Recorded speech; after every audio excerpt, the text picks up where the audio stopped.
ঢাকা বিশ্ববিদ্যালয় কেন্দ্রীয় ছাত্র সংসদ নির্বাচনে আজ এসেছে এক নতুন রাজনৈতিক মোড়।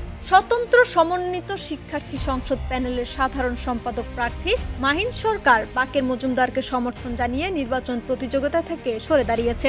আজ সকাল 11:30টায় মধুর ক্যান্টিনে অনুষ্ঠিত সংবাদ সম্মেলনে মাহিন সরকার বলেন, আবু বাকের মজুমদার আমার স্নেহের ছোট ভাই এবং গণঅভ্যুত্থানের অগ্রসেনানী।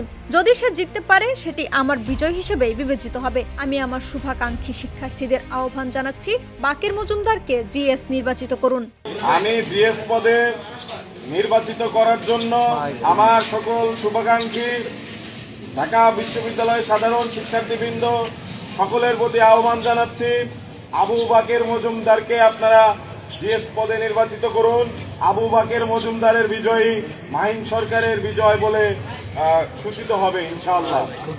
তিনি আরো উল্লেখ করেন, প্রার্থিতা প্রত্যাহারের সুযোগ না থাকায় তার নাম ব্যালটে থাকবে। তবে ভোটারদের কাছে তার স্পষ্ট বার্তা, সমর্থন করুন আবু বাকেরকে, গণ অভ্যুত্থানের শক্তিকে সুসংহত করুন। অন্যদিকে আবু বাকের মজুমদার মাহিনের এই সিদ্ধান্তকে বিশেষ গুরুত্ব দেন। তিনি বলেন, আমাদের পরিচয় 2024 সালের 9 জুন লাইব্রেরির সামনে। মাহিন ভাই সবসময় আন্দোলন সফল করতে নিবেদিত ছিলেন।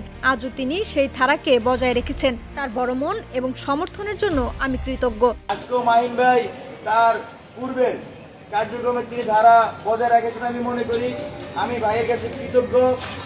শুধু আমি না, এখানকার সবাই আমাদেরকে নানাভাবে সাজেস্ট করেছিলেন যে আমরা যাতে একত্রে মুভ করি, যে কোনো ফরম্যাটে হোক।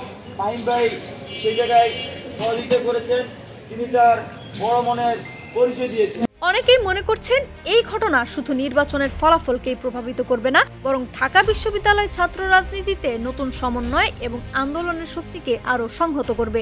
লাবনী আক্তার, ডেস্ক রিপোর্ট, বিপ্লবী বার্তা।